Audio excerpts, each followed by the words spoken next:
राम राम आप सभी को। आप सभी का स्वागत है मेरी वीडियो पर। और जैसा कि लोकसभा चुनाव चल रहे हैं देश में, तो मैं सभी जनता से और सभी अपने दर्शकों से, अपने चाहने वालों से यही आग्रह करता हूँ, विनती करता हूँ कि बीजेपी को वोट करें, बीजेपी को सपोर्ट करें और बीजेपी का जो है प्रमोशन करें। तो अब सबके मन में सबसे पहले एक क्वेश्चन आता हो कि हम बीजेपी को वोट क्यों करें, बीजेपी को सपोर्ट क्यों करें। तो सबसे पहले मैं कहना चाहूँगा कि आप किसी की बातों पर मत जाइए। आप जो विपक्ष हैं, कांग्रेस है, सपा है, बीजेपी के पिछले 10 सालों पे जाइए और उससे पीछे जो उनकी जो सरकारें थी उनके 5-10 साल पीछे में आप उनका रिकॉर्ड देखिए भी जो है उनका विपक्ष वालों का, तो आपको खुद ही अपने आप समझ में आ जाएगा कि बीजेपी को हमको वोट क्यों देना चाहिए। कांग्रेस का, सपा का और भी जो पार्टियां हैं, मतलब पूरा मीडिया और पूरी जो हिस्ट्री जो है भरी पड़ी है इनके जो घोटालों से, तो उन घोटालों से और उनके अत्याचारों से, उनके भ्रष्टाचार से बचने के लिए जो है बीजेपी को वोट करें। मैं नहीं कहता, आप खुद उनका जो है इतिहास को पढ़ें, जानें, उसके बाद जो है वोट करें। दूसरी चीज़ है कि इस समय जो सबसे ज़्यादा जो बीजेपी का जो निशाना बनाया जाता है विपक्ष के द्वारा, वो है बेरोज़गारी और महंगाई।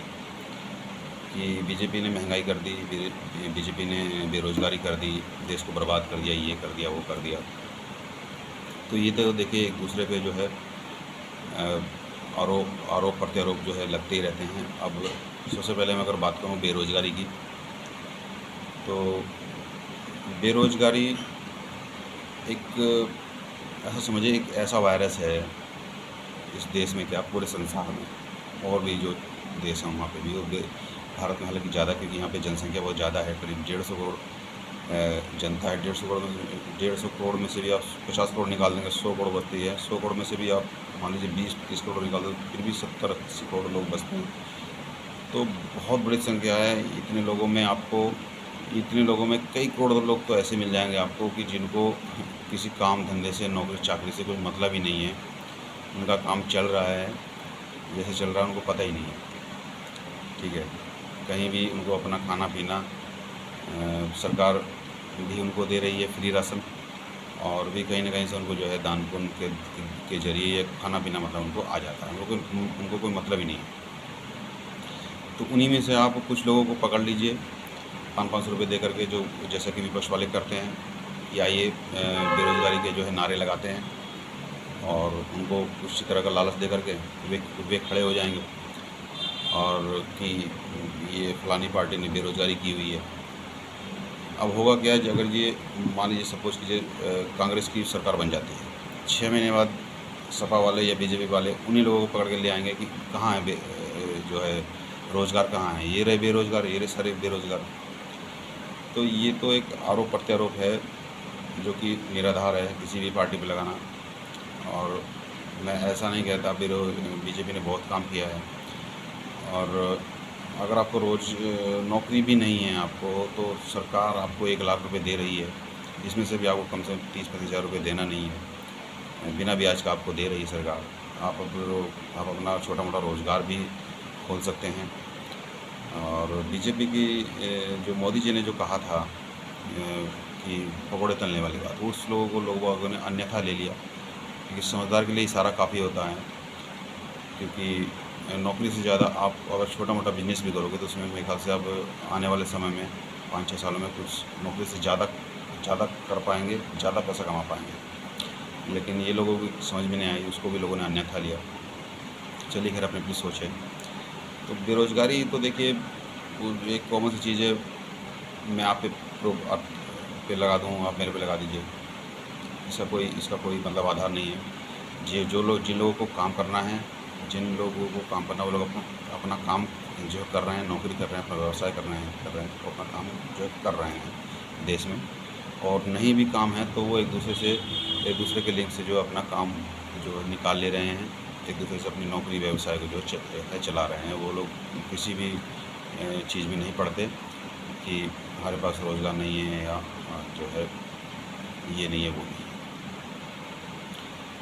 तो ये निराधार है बीजेपी को इस चीज़ पे घेरना।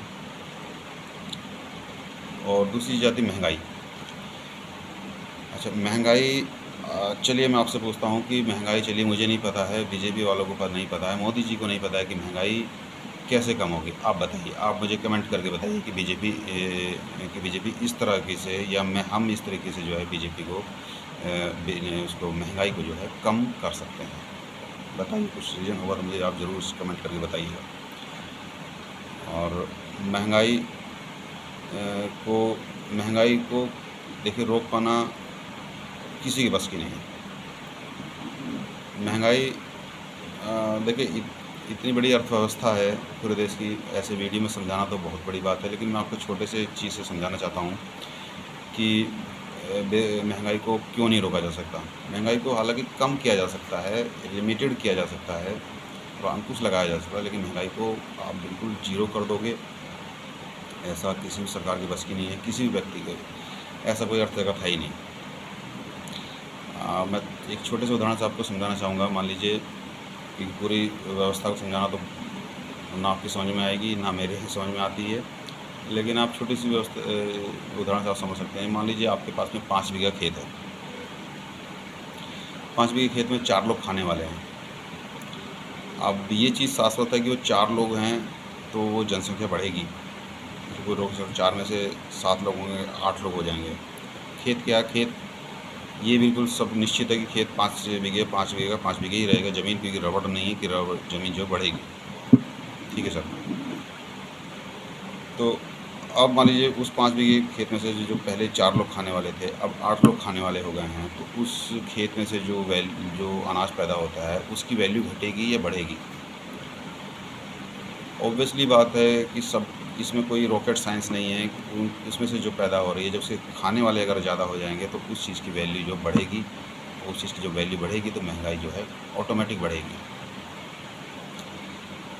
तो हाँ, इतना आप कर सकते हो कि 8 में से 8 लोग 4 में से 8 लोग खाने वाले हो गए, तो चलिए थोड़ा लिमिटेड करके ऐसा करेंगे कि जनसंख्या पर नियंत्रण करके कि 4 में से 6 ही लोग हों खाने वाले, लेकिन कम हो जाएगी, लेकिन वो महंगाई रुकेगी नहीं। और दूसरा मैं कहना चाहता हूँ कि महंगाई को अगर रोकने का सबसे जो कारगर तरीका है वो है जनसंख्या नियंत्रण। और जनसंख्या नियंत्रण को जब बीजेपी लाना चाहती है तब विपक्ष वाले बहुत हल्ला बोलते हैं, चाहे वो CAA हो या और भी कोई योजना हो मैं जनसंख्या नियंत्रण का, क्योंकि जनसंख्या नियंत्रण ही जो है महंगाई को रोक सकती है।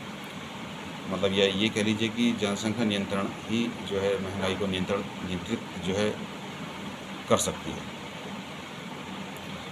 तो हालांकि बीजेपी ने मैं मानता हूँ कि टैक्सेस हैं, कुछ जो लग्जरी चीज़ें हैं उन पर टैक्सेस बहुत ज़्यादा हैं, और लेकिन जो अगर हम लोग जो टैक्स जो ज़्यादा दे रहे हैं, GST जो हम जो दे रहे हैं, तो उसके बदले हम उतना ही काम भी देख पा रहे हैं देश में। चाहे किसी भी क्षेत्र में देख लीजिए, देश ये इंफ्रास्ट्रक्चर वगैरह है और भी जो सड़कों का निर्माण है, देश जो है सुरक्षित है हमारे टैक्स के पैसे से। तो उस टैक्स के पैसे से थोड़ी जो महंगाई बीजेपी के टाइम में ज़्यादा है, उसके बदले हमें बहुत कुछ हमको मिल भी रहा है। तो ये चीज़ भी आप देखिए। और मैं बस यही कहना चाहूँगा कि सभी नौजवानों से कि बीजेपी को अधिक से अधिक वोट करें, सपोर्ट करें और किसी के बहकावे में ना आएँ। और धन्यवाद सभी भाइयों का, राम राम।